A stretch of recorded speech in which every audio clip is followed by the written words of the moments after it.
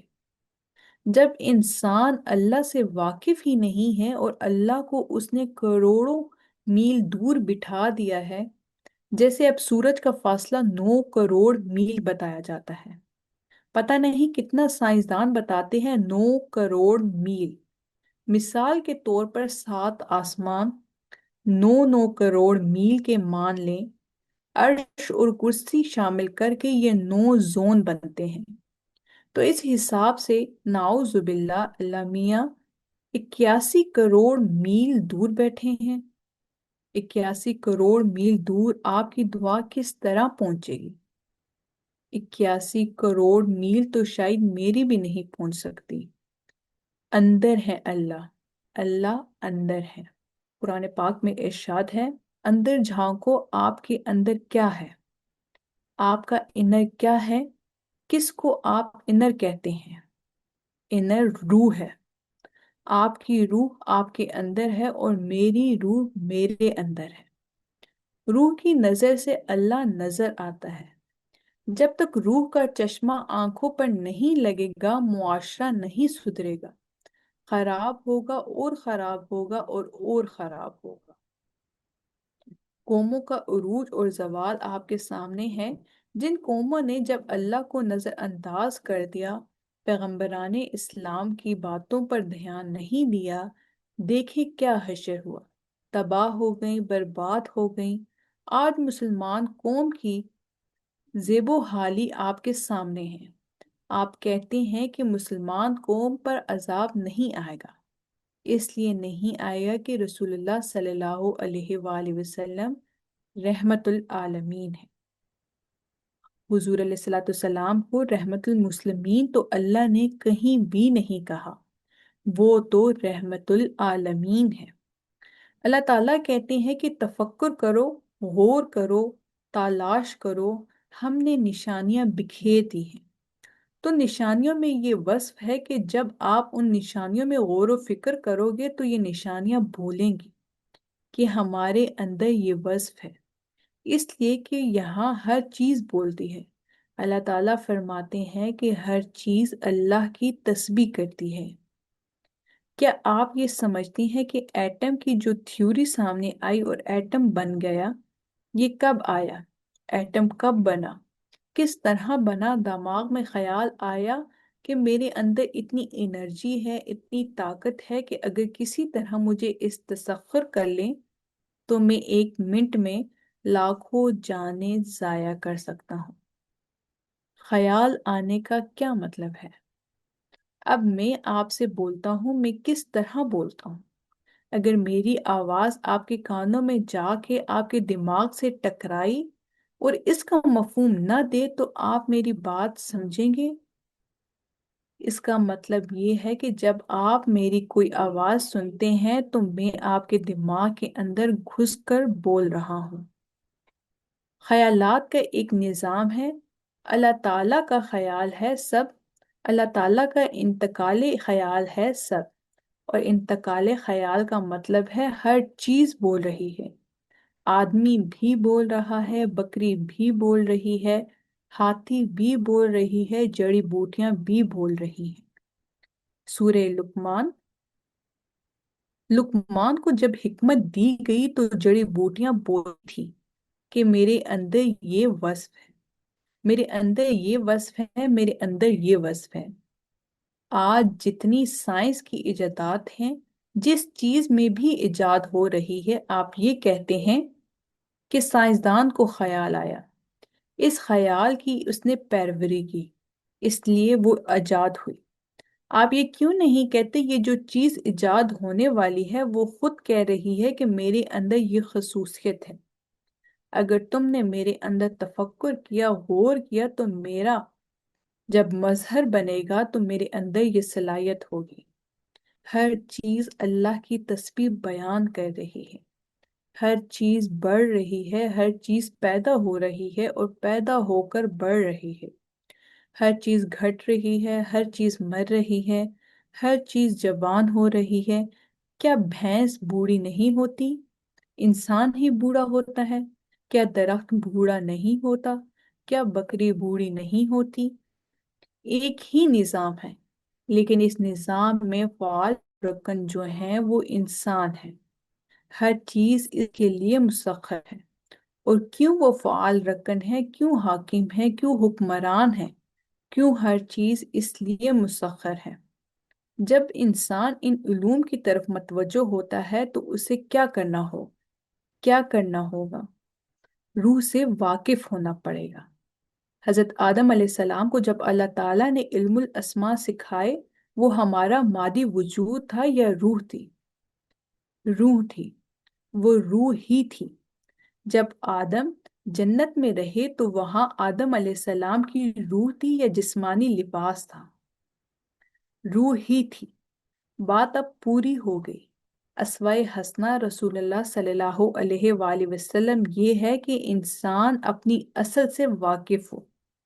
جب انسان اپنی اصل سے واقف ہو گیا تو اس کا اللہ سے ایک ربط قائم ہو گیا، ایک تعلق قائم ہو گیا۔ وہ اللہ کو دیکھے گا، اللہ کو جانے گا، اللہ کی آواز سنے گا، اللہ سے عرض و معروضات پیش کرے گا، معاشرہ خود بخود ٹھیک ہو جائے گا۔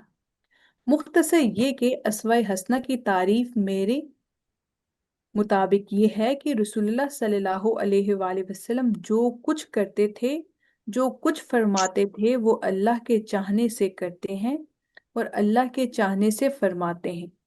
جب ہم رسول اللہ صلی اللہ علیہ وآلہ وسلم کی زندگی کو اپنا لیں گے تو ہماری بھی یہی حیثیت ہوگی کہ ہم اللہ کو چاہیں گے، اللہ کو دیکھیں گے اور اللہ سے ہمارا ربط اور تعلق قائم ہو جائے گا۔ بابا جی نے بہت ڈیٹیل کے ساتھ اپنی کتاب میں یہ فرمایا کہ ہم لوگ اللہ تعالیٰ سے کیسے ربط قائم کر سکتے ہیں۔ آپ سب بہن بھائیوں سے درخواست ہے، آپ کو جو بھی سمجھ آیا، کوئی پوائنٹ آپ شیئر کرنا چاہ رہے ہیں تو ضرور۔ جی ساریہ باجی۔ بہت شکریہ۔ آپ نے ابھی جتنی بھی باتیں بیان کی، مخلوق اور خالق کا فرق، اور ہمیں کس طرح ہمیں انسانوں کو سمجھنا چاہیے، تو میں اگر اپنا ہوم ٹیک لوں تو میں یہ ایک خیال آتا ہے کہ کس طرح میں اپنے اندر مخلوق ہونے کا جو خیال ہے اس کو زندہ رکھوں، اور اس کو زندہ رکھنا بہت ضروری ہے۔ تو مجھے یہ فیل ہوتا ہے کہ مجھے اپنے اندر محتاجی کے احساس کو زندہ رکھنا ہے۔ اس کو کیوں محتاجی کا احساس؟ کیونکہ دیکھیں، میں تو خود اپنی مرضی سے پیدا بھی نہیں ہو سکتی، اپنی مرضی سے اپنا کوئی خاندان نہیں چوز کر سکتی، کچھ بھی تو میرے اختیار میں نہیں ہے۔ اللہ تعالیٰ نے مجھے میں اپنے لیے روشنی بھی کریٹ نہیں کر سکتی انٹل انلیس کہ اللہ تعالیٰ نے میرے لیے سورج، چاند، یہ سب کچھ جو آسانی کے لیے ہم انسانوں کے لیے، جنوں کے ہمارے لیے پیدا کیا ہے۔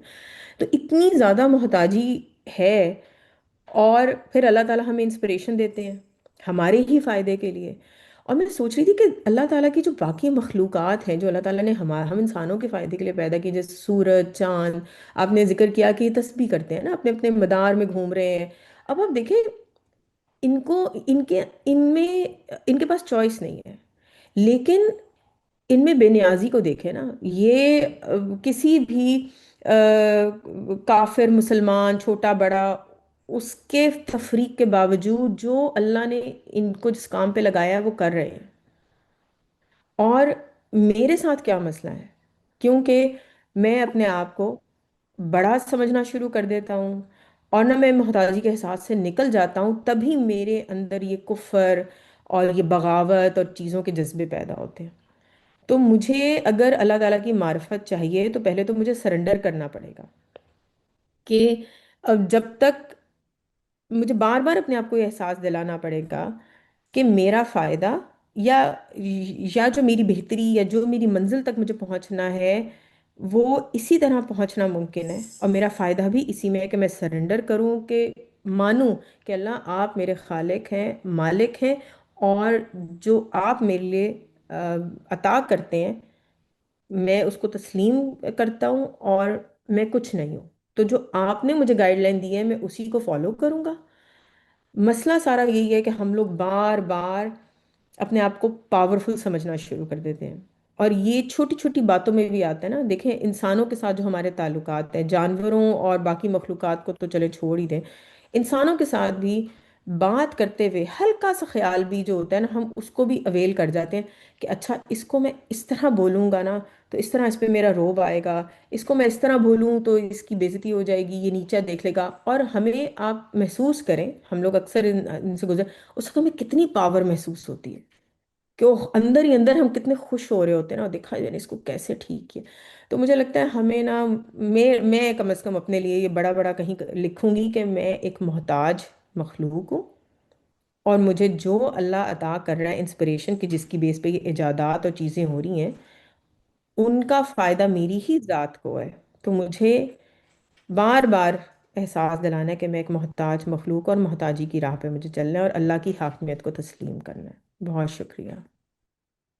بہت شکریہ آپ کا سعدیہ باجی. آپ کی بات سے جو مجھے پوائنٹ ایک ہٹ کیا ہے وہ یہ ہے کہ مجھے خود کو یہ یاد کروانا ہے کہ میں مخلوق ہوں، میں محتاج ہوں، تاکہ ہماری آنکھوں سے جو میں کا جو وہ پردہ ہے نا وہ ہٹ جائے گا. تو ہمیں بار بار اس چیز کو رپیٹ کرنا ہے کہ ہم محتاج ہیں، ہم کچھ بھی نہیں کر سکتے. سب اللہ تعالیٰ کے وسائل کردہ جو معاملات ہیں ہم ان پر چل رہے ہیں. بہت شکریہ آپ کا سعدیہ باجی. جی مصباح باجی. السلام علیکم. وعلیکم السلام. جیسا کہ ہم نے پڑھا تھا کہ عالم ارواح میں ہم نے اللہ تعالیٰ کو دیکھا، تو اللہ تعالیٰ کو دیکھنے والی آنکھ ہماری جسمانی آنکھ نہیں تھی، وہ روح تھی. ہماری روح نے اللہ تعالیٰ کو دیکھا تھا. جسمانی آنکھ صرف ایک ظاہر ہے. حقیقت کو محسوس کرنے والی جو قوت ہے وہ ہماری روح کے اندر ہے. تو اگر ہم اللہ تعالیٰ کے قرب اور اللہ تعالیٰ کی معرفت چاہتے ہیں تو ہمیں اپنی روح کی اصلاح کرنی ہوگی اور اس کی پاکیزگی پر کام کرنا ہوگا. لیکن ہمارا جو نفس ہے، ہمارا نفس ہمارے اوپر اتنا بھاری ہو گیا ہے کہ ہم لوگ اس روح والی سائڈ پہ جا ہی نہیں پاتے، ہم اسی نفس کی کیٹیگری میں پھنس جاتے ہیں. تو سب سے پہلے ہمیں، جیسے کہ سعدیہ باجی نے کہا، ہمیں اپنے نفس کو ختم کرنا ہے اور جو ہمارے اندر میں ہے اس کو ختم کرنا ہے، اور اس کے بعد اپنی روح کی اصلاح اور تربیت کی طرف جانا ہے. تبھی ہم اپنی اصلی منزل کی طرف جا پائیں گے. بہت شکریہ. بہت شکریہ آپ کا مصباح باجی. آپ نے بہت زبردست پوائنٹ ہمارے ساتھ شیئر کیے ہیں کہ ہم لوگ آہستہ آہستہ سٹیپ بائی سٹیپ چلیں گے. پہلے ہم اپنے نفس کو پاکیزہ کریں گے، پھر ہم روح کو پاکیزہ کریں گے، اور تب ہی ہم اللہ تعالیٰ کا عرفان حاصل کر سکتے ہیں. بہت بہت شکریہ آپ کا مصباح. اور کوئی پارٹیسپینٹس ہم نے کوئی پوائنٹ کچھ بھی بات شیئر کرنا چاہے، پلیز اپنا ہینڈ ریز کر کے ہمارے ساتھ اپنے پوائنٹ ضرور شیئر کریں. جی نذیر بھائی.